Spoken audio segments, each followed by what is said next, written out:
El gobierno del presidente Luis Abinader ha asumido en medio de una gran crisis de salud por la pandemia de COVID y una crisis económica por la paralización de las actividades. El gobierno tiene una gran demanda de servicios, de recursos. Ya hemos visto la entrevista que hemos hecho al ministro de Economía y Planificación, Miguel Seara Hatton. El déficit del año 2020 es un déficit calculado hasta ahora en 418.000 millones de pesos. Hemos invitado a José Rijo Presbot, el director de presupuesto. Normalmente, tradicionalmente, se le dice el hombre del dinero, porque es el que maneja el presupuesto, que es un instrumento de desarrollo. Y todo el mundo lo ha dicho durante mucho tiempo, que el presupuesto nacional es el mayor instrumento de redistribución de los recursos públicos o de las riquezas del país. A José Rijo le toca, en medio de esta crisis, manejar muchos de los postulados públicos que él ha manejado y sostenido durante mucho tiempo, incluso algunos en conversaciones con nosotros. Muchas gracias, José Rijo, por aceptar esta conversación. Y la primera pregunta es: ¿cómo vamos a concluir con el presupuesto del año 2020 teniendo dos hijos que le han parido en el camino? Dos presupuestos complementarios. Bueno, Fausto, como siempre, un placer compartir contigo y toda tu audiencia.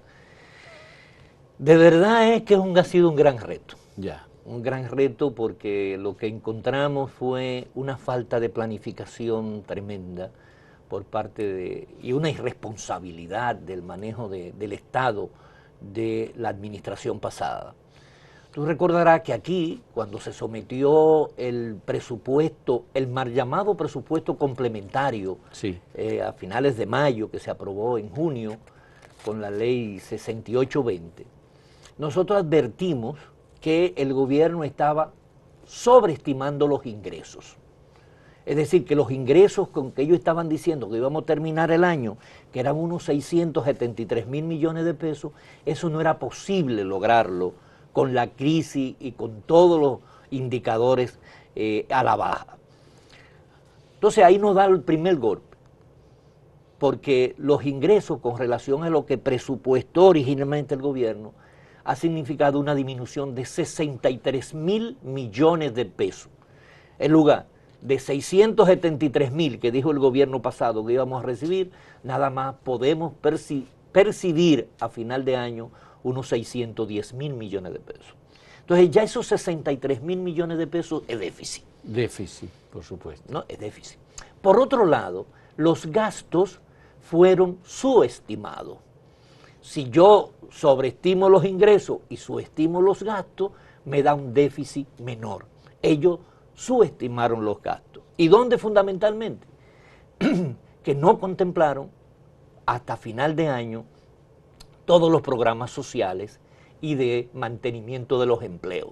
Es decir, el quédate en casa y el PATI, y que es para los trabajadores independientes, y FASE 1 y 2. Sí. 1 y 2. Sí. Ellos no contemplaron ese dinero, nada más lo pusieron hasta junio. Hasta el mes de junio. Dejando de protegido totalmente a la población que vulnerable, que necesitaba de esos recursos. Pero ¿y no fue precisamente para esos programas sociales que se aprobó el presupuesto complementario de 200.000 millones de pesos? No, se aumentaron 150.000 en el pasado. Ya. Okay. Ahora, ajá, como tenemos un déficit, una caída de los ingresos de 63.000 millones de pesos, hemos tenido que incrementar los gastos en 122.000 millones de pesos. Pero eso no es atribuible a la crisis que sorprendió al gobierno pasado y que sorprendió nosotros estábamos conscientes, estábamos conscientes de la disminución de los ingresos. Bien. El gobierno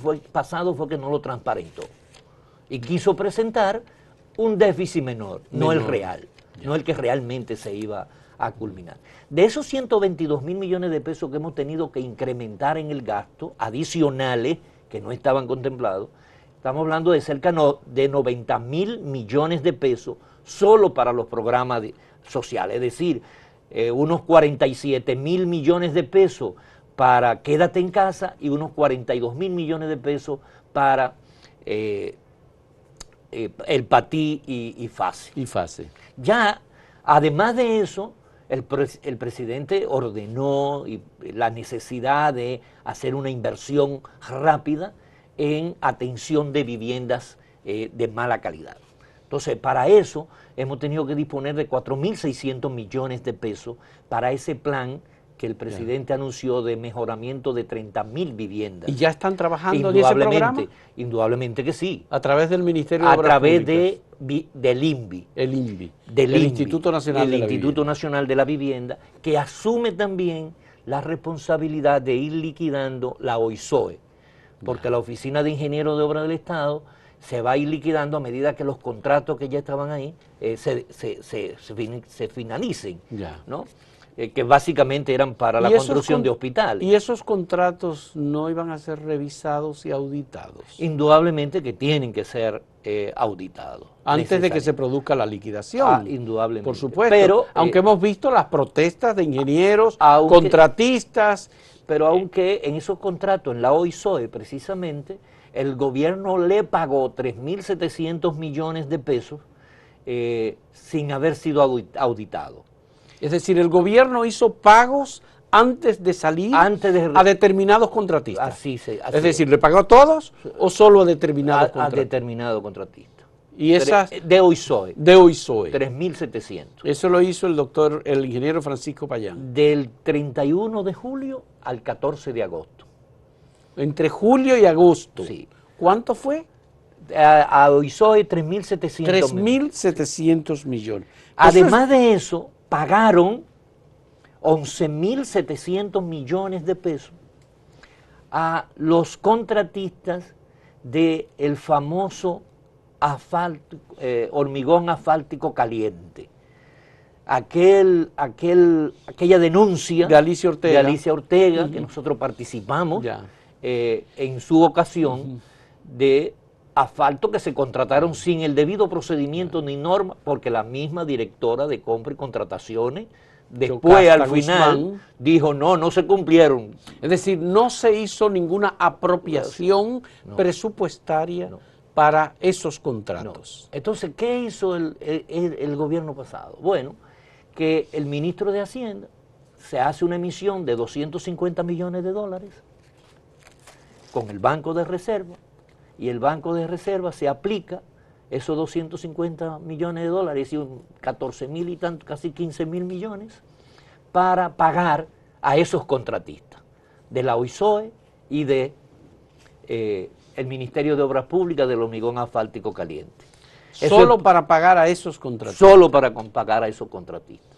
Además, de los 11.500 millones de pesos. Sí. Pero eso es irregular totalmente. Entonces, ¿quién responde por eso? ¿El ministro de Obras Públicas saliente que firmó los contratos? Ahí interviene ¿Gonzalo Castillo o Ramón Pepín, el ministro que continuó? Es que ahí viene toda la corresponsabilidad del Estado, porque eso se formó un circuito que se venía haciendo de manera irregular. Es decir, Obras Públicas mandaba a ingenieros con contratas de asfalto y le decía, ve, busca el dinero en el Banco de Reserva, que al final te lo pagamos. El Banco de Reserva desembolsaba entonces. Entonces, le prestaba supuestamente a esos contratistas. Era como... ¿No?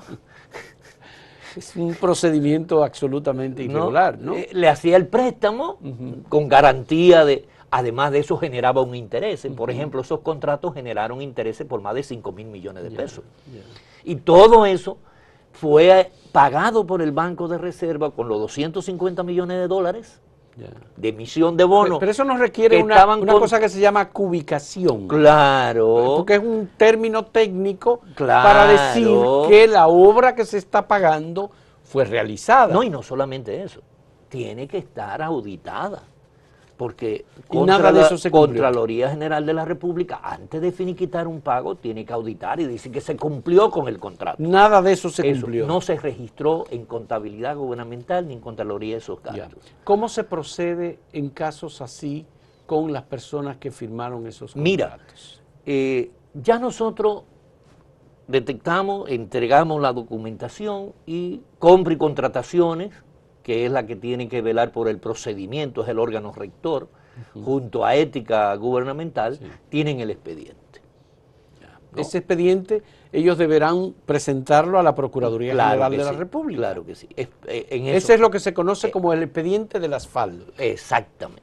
Bien, pero eso es un expediente distinto del expediente de las compañías que tienen una estructura y que son las vendedoras privilegiadas al Estado para el asfalto que se coloca como pavimento en las calles. Indudablemente. Ese es otro expediente. Ese otro expediente. Ese es distinto. ¿No? Y la coalición. Ya. Porque hay coalición. Hay coaliciones también. ¿No? Por ejemplo, tú tienes que una de las constructoras más beneficiadas, el último pago que ahí se le hicieron fueron de unos 600 y tantos millones de pesos, es la constructora MOL.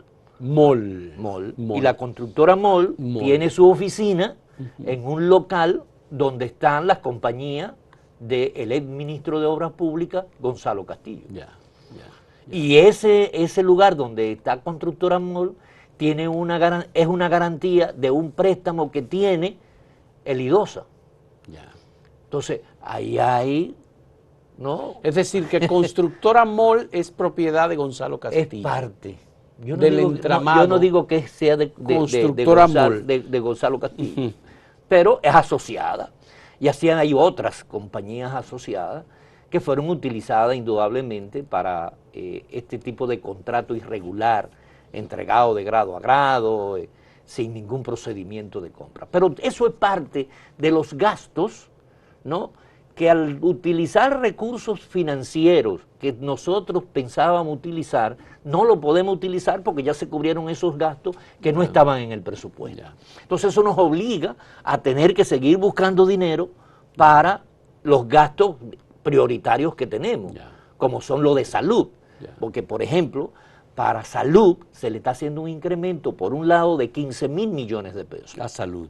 Pero esos 15.000 millones de pesos lo hemos logrado con economía de otros gastos no prioritarios que estaban dentro del presupuesto, como compra de combustible, publicidad y propaganda, viáticos, ¿no?, alquileres de equipo, en fin, una cantidad de gastos que pudimos disminuirlo para poder utilizar esos 15.000 millones de pesos para la salud, en donde tenemos 2.000 millones de pesos para la incorporación de los 2 millones de dominicanos afiliados a al SENASA, sistema de salud. Que ya se inició el proceso. El presidente fue el primero que se incorporó. ¿No? Y estamos bajando una política que esperamos cumplirla en el proceso, de que todo empleado público, al menos el seguro básico, sea de SENASA. Sea de SENASA, del Seguro Nacional de Salud. El Seguro Nacional de Salud. Porque es una manera de que el empleado público contribuya al subsidiado, aquel que no tiene nada, ¿no?, porque es el Estado que lo está pagando. Me gustaría saber, José Rijo, el Estado dominicano, ahora este gobierno, ¿está comprometido a pagar los contratos de manera irregular que se hicieron, apropiándose parte del presupuesto del 2020 en la pasada administración? Aún no se haya comprobado ubicaciones, entrega de obras, compromisos realmente cumplidos. Mira, el problema es que ya se pagaron.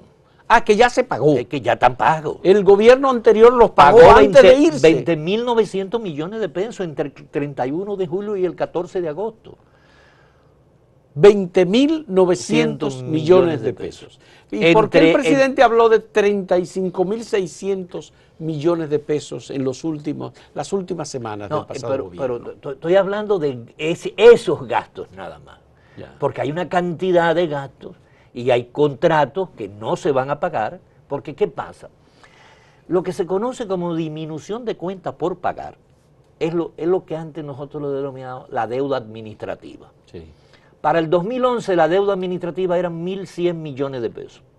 Para el 2019 la deuda administrativa subió a 66.000 millones de pesos. De 10.000 a 60. De 1.000 a 66.000. Wow. Y este año está terminando alrededor de unos 62.000 millones de pesos.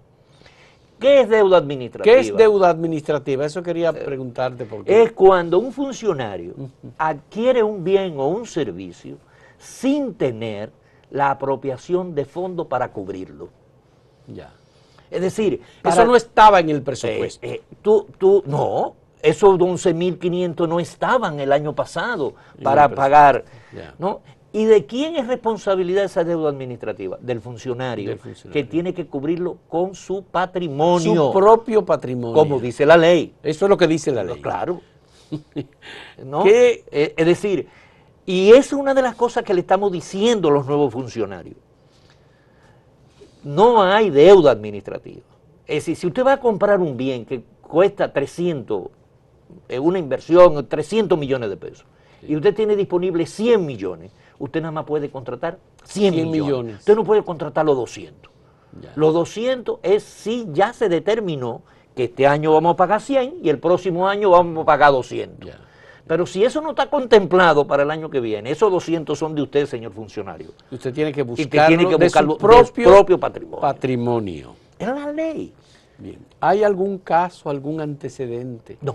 que presupuesto haya llevado a cabo para hacer que la ley se cumpla en ese sentido? no. Porque en definitiva es la ley de presupuesto. Claro. No, y es la ley. Y es una ley de presupuesto moderna. No, y no solamente la ley de presupuesto, es la ley que tiene que ver con todo el sistema de administración financiera del Estado. Porque aquí viene entonces la ley de compra y contrataciones, que tiene que cumplirse con una norma. Aquí viene la ley de control interno, que crea la Contraloría General de la República. Aquí interviene la ley 12601, que crea la Dirección General de Contabilidad Gubernamental. Igualmente que la ley de crédito público. Porque el presupuesto es un sistema, Sí. ¿no?, constituido por una serie de subsistemas. ¿Y qué pasó, José, con la pasada administración? ¿Fue como un desequilibrio por el COVID o fue un desorden pensando que era mejor hacerlo bien grande para que cuando se terminara esto no se pudiera indagar o no se pudiera investigar lo que habían hecho? El desorden quedó muy bien organizado. Es un desorden total institucional. A tal extremo, por ejemplo, en el caso de la dirección de presupuesto. Yo tengo un parqueador de carrera. ¿Cómo de carrera? De carrera. ¿Un profesional? De la carrera, un parqueador Ajá. de carro. Sí, de carrera. De carrera administrativa. Ah, está dentro de Dentro la de la carrera carrera administrativa. que tú no lo puedes quitar. No lo puedo quitar. ¿Y por qué? ¿Cómo es eso? ¿Y cómo logró eso? Por el desorden. El ministro de Administración Pública pasado tiene que responder porque él fue que autorizó toda esa vagabundería. Ramón Ventura Camejo. Claro, conserje, incorporación, elevar gente a una posición sin ser de carrera. Yo tengo 4 periodistas de carrera, hicieron carrera en presupuesto. En presupuesto. 4 periodistas. Y son Y de carrera. conserje. Ay, Dios mío. Entonces, todo este ¿Cómo se desorden. maneja eso entonces? Bueno, entonces aquí viene la aplicación de la ley. Ya. El Ministerio de Administración Pública, cada institución tiene que hacer un requerimiento a Administración Pública para que revise los procedimientos con que cada persona fue incorporada a la carrera. Y el que no cumplió con el procedimiento, pues simple y llanamente está en una posición ilegal. Porque el funcionario de carrera es titular de la posición. Ya. Y si yo quito a un funcionario de carrera que llegó por carrera, por concurso... Está violando la ley. ¿No? Estaría violando la ley. Claro. Ahora, si llegó, yo no lo puedo quitar. Porque él va y me demanda, ¿no? Y el tribunal lo que va a hacer es ordenarme a mí que lo vuelva a reponerlo en su puesto y le pague los salarios que no le pagué. Y no le paga.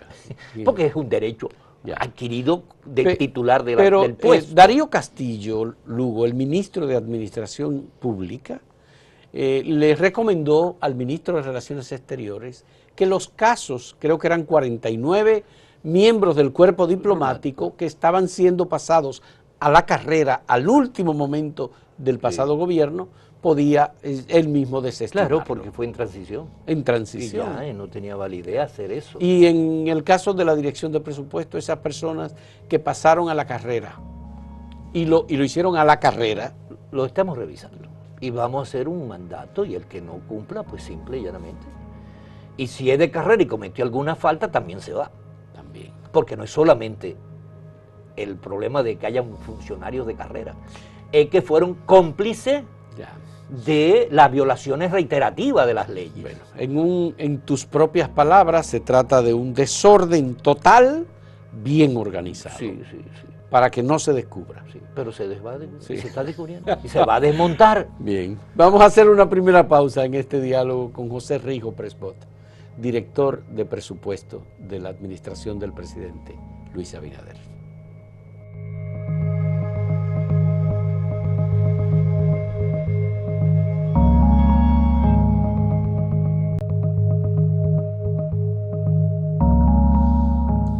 El presupuesto del año 2020 está muy vinculado por el tema de la plurianualidad con el presupuesto del 2021. Así es. ¿Ya ustedes concluyeron el presupuesto del 2021 que tiene que presentarse a más tardar en el mes de octubre de acuerdo con la ley?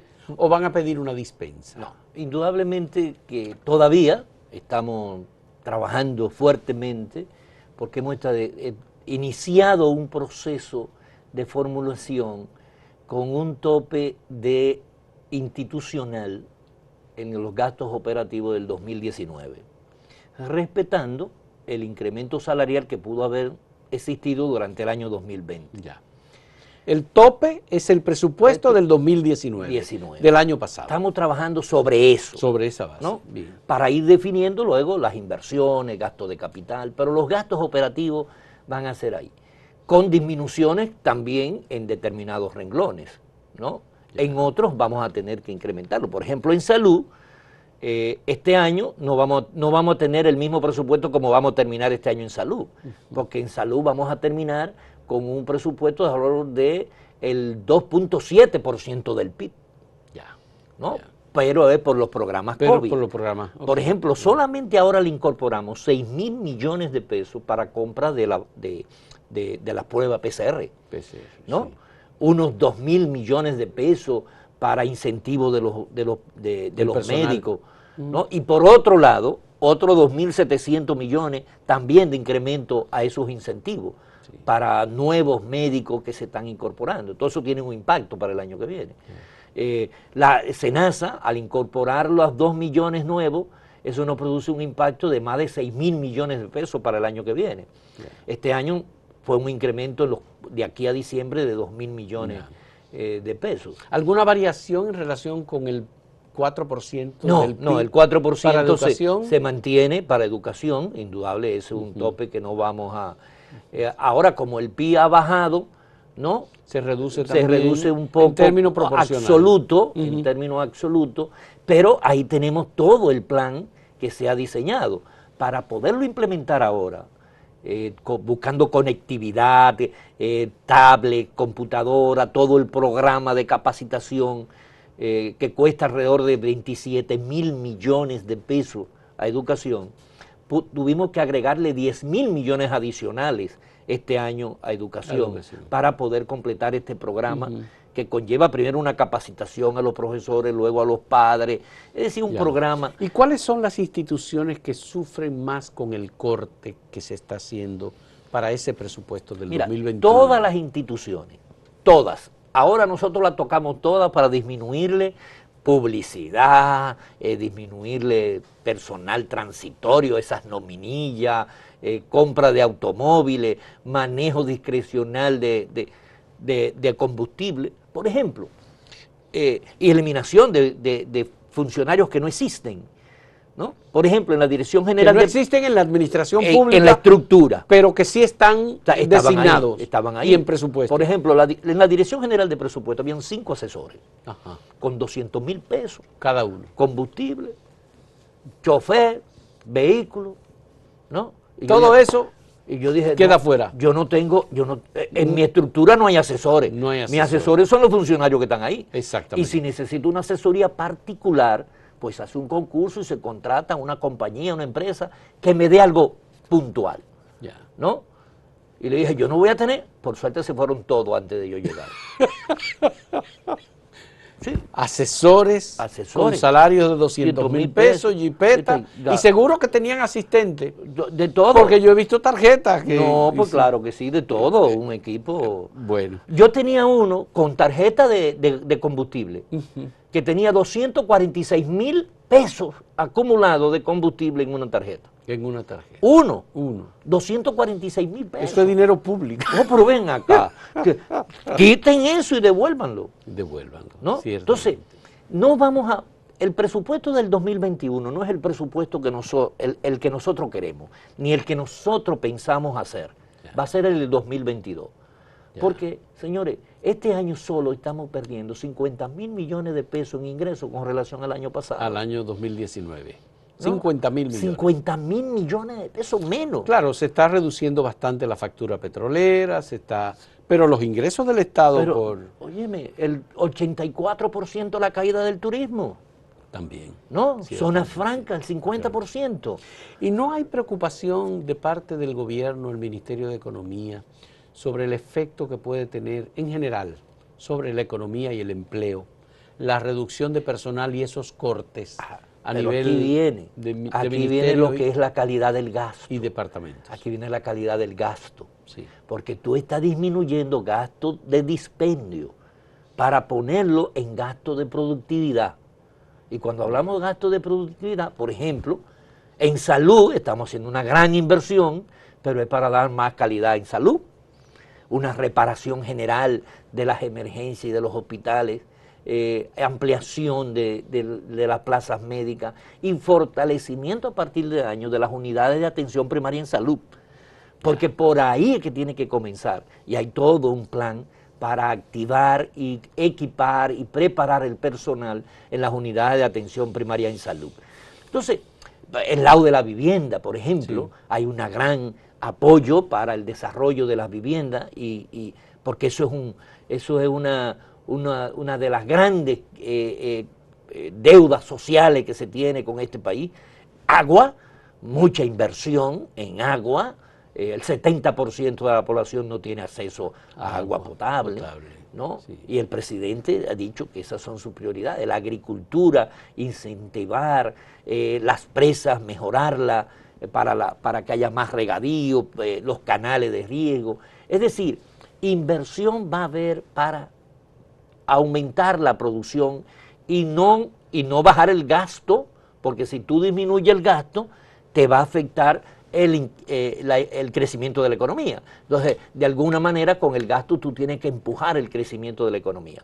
Con todo el plan que hay para turismo y confiado en que la pandemia, con todo este esfuerzo que está haciendo el gobierno de casi 20,000 millones de pesos adicionales para combatir la pandemia, disminuya la curva y comience a abrirse los bares, los restaurantes, ¿no?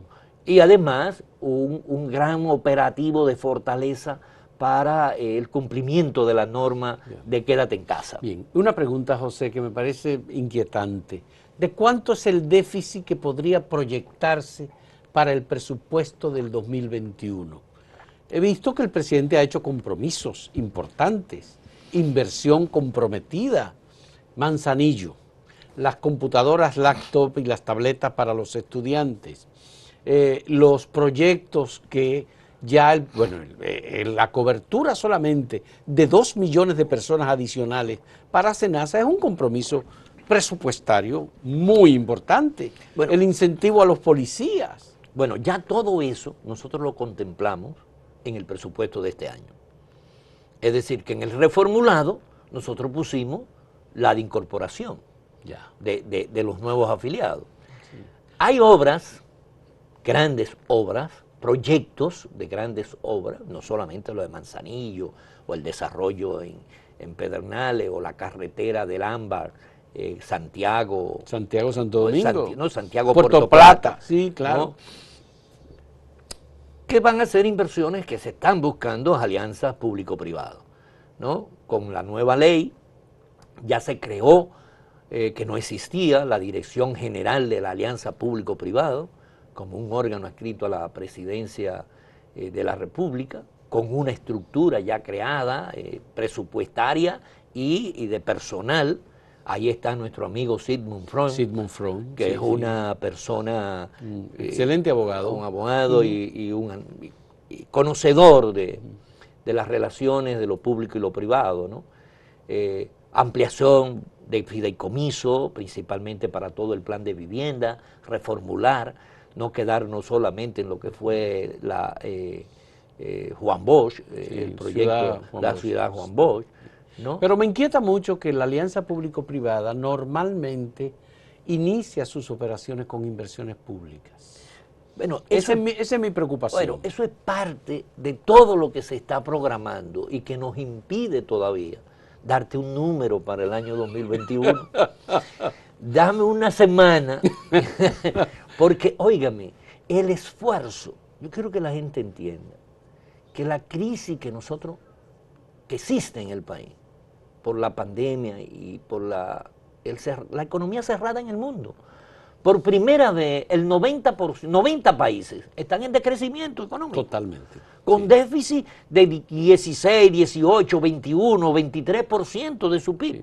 De crecimiento, es decir, crecimiento negativo. Negativo. En el caso nuestro estamos en un 9% proyectado, del PIB, para finalizar el año. Este año. Sí. Y esperamos poderlo bajar un poquito, apretando un poco, ¿no? El dispendio.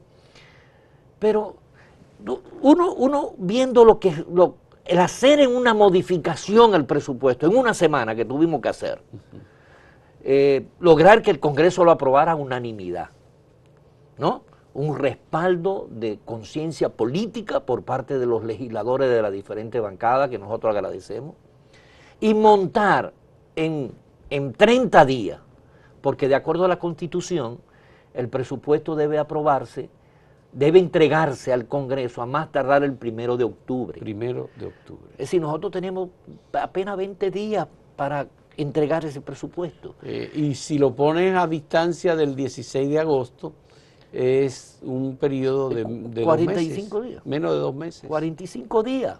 Sí. ¿No? Para estructurar 300 instituciones, 380 gobiernos locales, organismos descentralizados, lograr que haya un presupuesto físico, porque el presupuesto, como nosotros lo estamos mirando, no es solamente financiero. Es decir, nosotros queremos ir a verdadera presupuestación por resultado. Sí. ¿Qué programa, qué objetivo, qué proceso vamos a llevar, qué insumos, cuáles van a ser los beneficiarios y cómo impacta en la calidad de vida de la gente? En materia presupuestaria, yo creo que nosotros hemos hecho una costumbre y es la de establecer una norma para violarla. Y obviamente todos los gobiernos han violado la ley de presupuesto. Sistemáticamente. Incluyendo la última modificación que se hizo a esa ley con un concepto de que era el instrumento, como dije inicialmente, de desarrollo. Nunca lo ha sido. Entonces, nunca lo ha sido y nunca lo hemos cumplido. Así es. Con José Rijo al frente de la dirección de presupuesto, podemos retomar el camino del presupuesto como redistribuidor de la riqueza con eficacia, con eficiencia, no dispendio, o eso es una decisión política desde el Palacio Nacional que se impone a la dirección de presupuesto. No.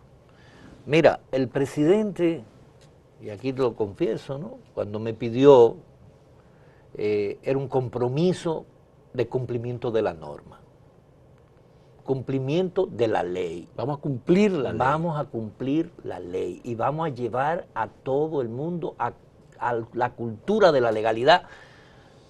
Recuerda que mis artículos en acento tenían abajo la cultura de la legalidad. Así es. Si yo no puedo impulsar el cumplimiento de la norma, pues yo simplemente me retiro a mi casa y sigo siendo un veedor, ¿no?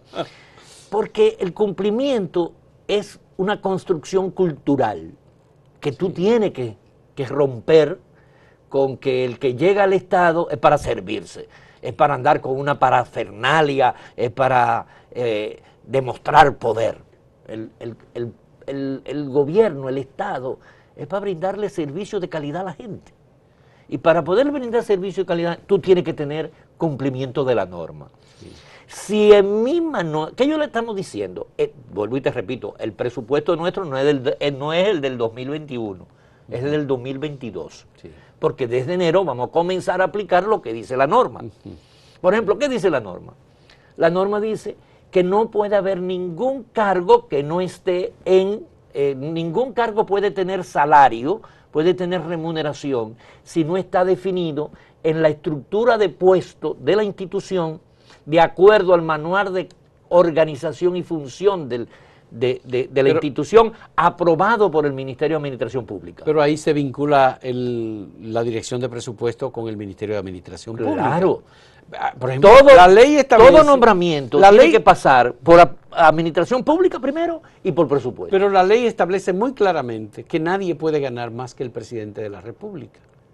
En el gobierno central. En el gobierno central. En el gobierno central. Porque en el gobierno, en los descentralizados, por ejemplo, supervisores tienen otra normativa, como es el Banco Central, la Superintendencia de Valores.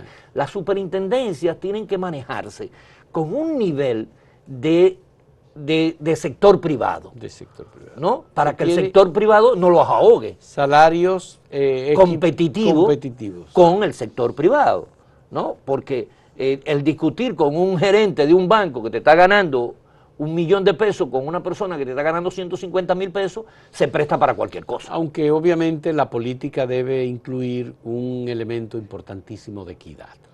No. Si el salario público, si el salario promedio de República Dominicana es 15.000 pesos, ¿verdad? Que es el que se utiliza para medir los niveles de pobreza, la carencia, etcétera.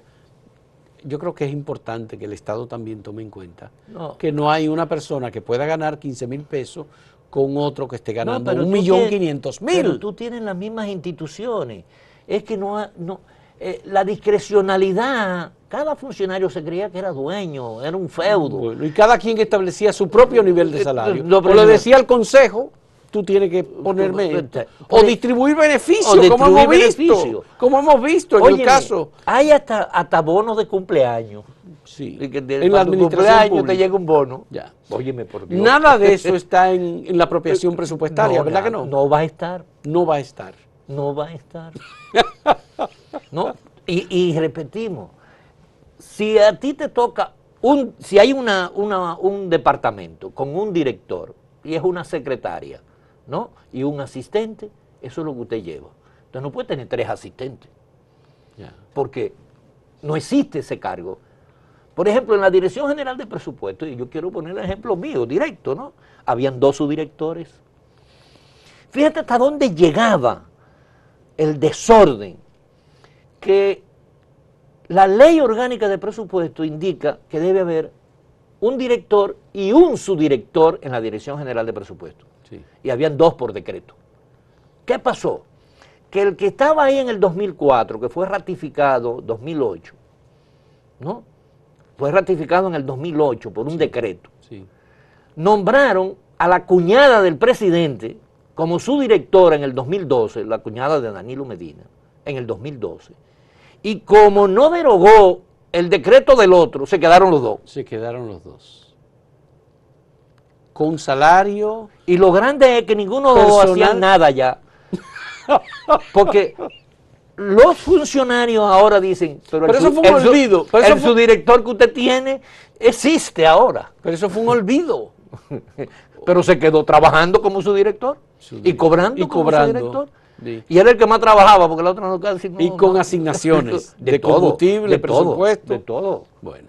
Chofer, vehículo. Esas son distorsiones que en la administración pública deberían observarse. Ahora, por Luis ejemplo, Abinader está cumpliendo con la cantidad de viceministros y de funcionarios que corresponden por ley en las designaciones que está haciendo. En la ley de la ley de función pública es claro y define cuáles son los cargos de libre nombramiento y remoción, como se llama. Ya.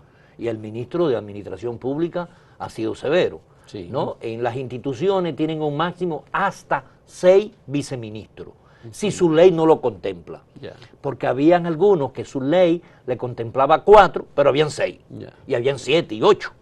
¿No? Eso se está cumpliendo a cabalidad. El director del Instituto Dominicano de las Telecomunicaciones, Nelson Arroyo, ha informado que ha contribuido con una reducción en el gasto mensual del Indotel de 18 millones de pesos. Dice que allí había, sobre todo en determinados departamentos, por ejemplo, el área de recreación para los empleados, una enorme cantidad de funcionarios designados con salarios muy altos. No, que no hacían absolutamente nada, pero que estaban vinculados con familiares y personas de mucho renombre. Así es. En el gobierno pasado y en el PLD. Y en la sociedad dominicana. Y en la sociedad dominicana. Entonces, pero se lo hemos encontrado en todos lados. En todos lados. En todos Igual lados. en relaciones exteriores. En todos lados. Pero ustedes están haciendo como presupuesto. Oye. Una exigencia de corte bajito. Eso es la información que tengo.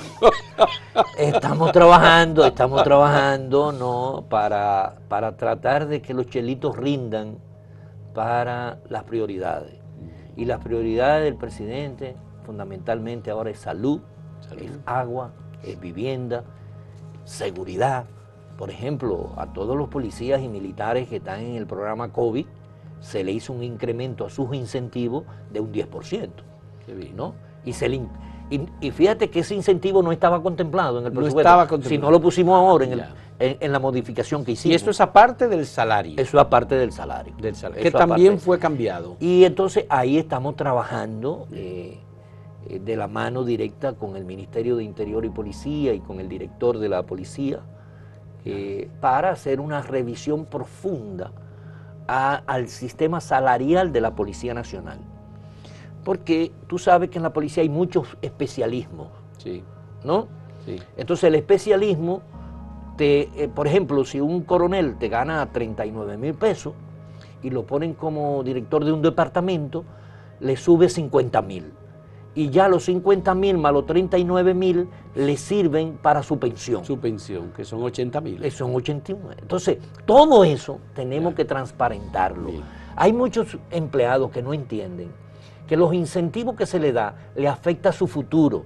Es mejor transparentar el salario y si tú transparentas el salario, tú le duplicas casi el salario a ciertos estamentos. A ciertos niveles, sí, ¿no? por supuesto. Por los incentivos que tiene. Entonces es mejor transparentar eso. Bien. Vamos a hacer una última pausa en este diálogo con José Rijo Presbot, director de presupuesto del gobierno dominicano.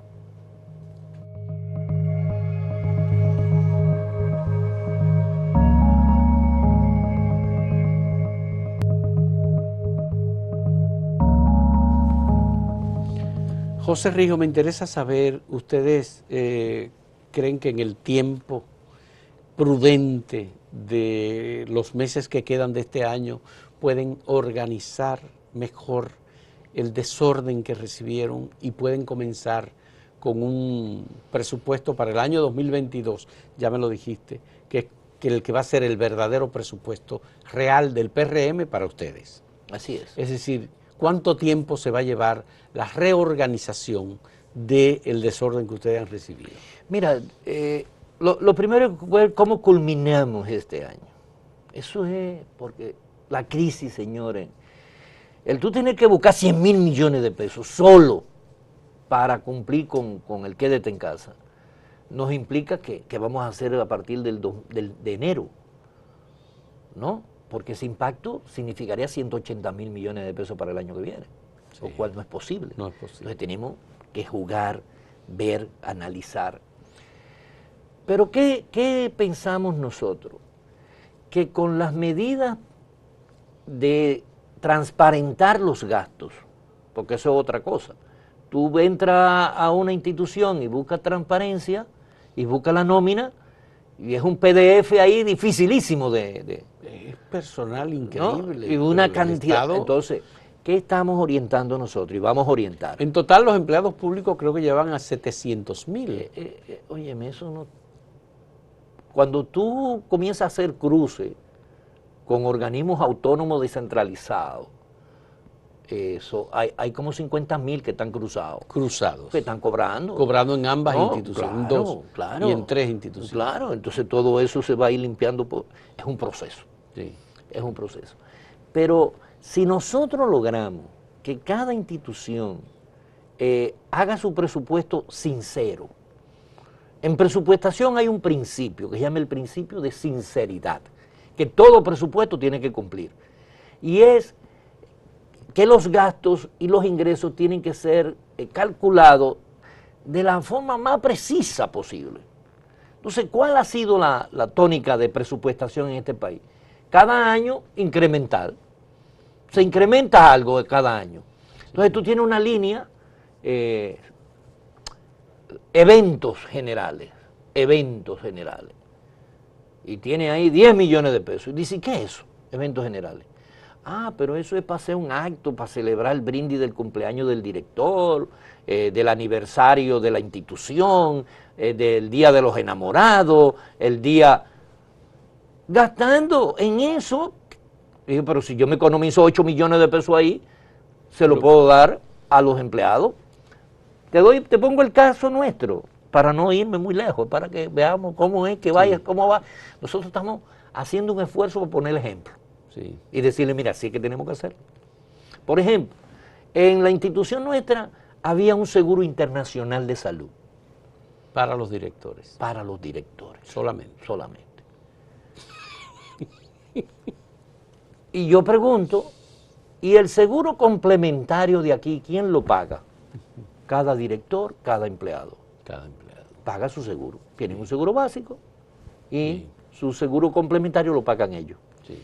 Ah, no, pero miren, eliminamos el seguro internacional y todo aquel que quiera acogerse a mi plan, que es, usted se pone en el básico de SENASA y yo le voy a pagar el complementario. La institución le va a pagar el complementario con lo que me estoy economizando el seguro internacional. Del seguro internacional para los funcionarios. Y eso son castas. Para todos entonces. Sí, eso es para todos los empleados. Ya. Ah, muchachos, eso ha sido Ya. un aplauso. Qué bueno. Pero ¿no? también hay funcionarios que, incluso de esta administración, puede ser que también los haya, que creen castas y que establezcan modelos que son distintos del que está estableciendo José Rijo, que tienen un batallón detrás de ellos, inseguridad, que no lo tiene José Rijo, que tienen un grupo de vehículos detrás de, que tienen franqueadores cuando ellos van por la calle porque están privilegiados, que no se paran nunca en un semáforo. Pero tú ves que el presidente anda lo más... El presidente, bueno, lo vi ayer manejando su propio carro. Su propio carro, entonces. Oye, y la gente, yo recuerdo haber visto en Costa Rica al presidente Rodríguez, que después tuvo un problema en la OEA. Él manejando su carro solo. Sí, cierto. Pero tú ves a la Merkel caminando con su marido saliendo de un supermercado. También. Entonces nosotros tenemos que llegar a entender que el funcionario es un ser humano que llegó a una posición porque el destino lo puso ahí. Bueno, aquí hay instituciones públicas que se encargan de comprarle los vinos de altos costos o de altos precios. Óyeme, todo eso de bebida. Y entregárselo y llevárselo a la casa a los funcionarios. No, eso de bebida y esa cosa. El presidente lo ha dicho también. Cero regalo. Cero regalo. Cero regalo. No, cero recepción de regalo. Recepción de regalo. Sí, eso es importante. ¿No? Es decir, a mí que no venga nadie y diga que aquí yo tengo un perfumito para ti, porque se lo voy a devolver. Ya. Es decir, es crear un ambiente de respeto, ¿no?, a la responsabilidad que usted tiene de utilizar recursos públicos, ¿no? Y ya hemos ido dando talleres, el MAD preparó un seminario vía Zoom con 200 nuevos funcionarios importante, ministro, viceministro. Primero el presidente lo hizo con todos los ministros y directores generales, para crear esta cultura nueva, porque, óyeme, es que hay, señores, el dominicano. Qué bueno. A mí va uno y me dice, mira, que yo quiero que tú me nombres a este como contador aquí. Digo, ¿cuántos años tiene? 65, ese está para pensión. Mentira, le digo, maneja la computadora porque aquí los analistas, hoy en día el presupuesto es tecnología. Totalmente. Ya el director de presupuesto no firma papeles. Así que no me lleven papeles, que no voy a firmar papeles. ¿No? Eso es, si está en el sistema y le corresponde, eso se autoriza automáticamente. Qué bueno. ¿No? Y esa programación, y a eso te iba a decir, si tú presupuestaste 10 pesos y nada más históricamente gasta 2 pesos, tú vas a tener en el presupuesto 2 pesos, porque esos 8 te los voy a quitar. Qué bueno. Vamos a desearle, por supuesto, mucho éxito a José Rijo en este trabajo extraordinario, en este empeño.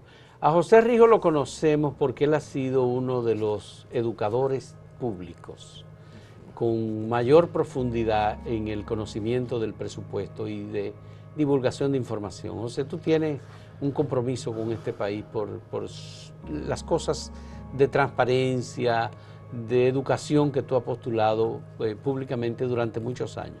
Como político y como funcionario ahora, te toca, entonces tienes que cumplir. El compromiso ético. Es un compromiso ético moral para para mí enorme, bueno. Y más sabiendo que personas como tú me tienen en la mira. Bueno, te miramos, te damos seguimiento, por supuesto. Le deseamos mucho éxito, José. Gracias. Yo sé que tiene mucho trabajo, que siga cumpliendo, no importa las dificultades que se encuentren en el camino. Yo creo que es un gran trabajo y el país lo necesita. Muchas gracias a José Rijo, director de presupuesto del actual gobierno del presidente Luis Abinader, por concedernos esta conversación sobre asuntos presupuestarios que tienen que ver con lo recibido, con lo que se está haciendo ahora mismo para concluir el año 2020 y con el presupuesto del próximo año 2021. Muchas gracias por la compañía.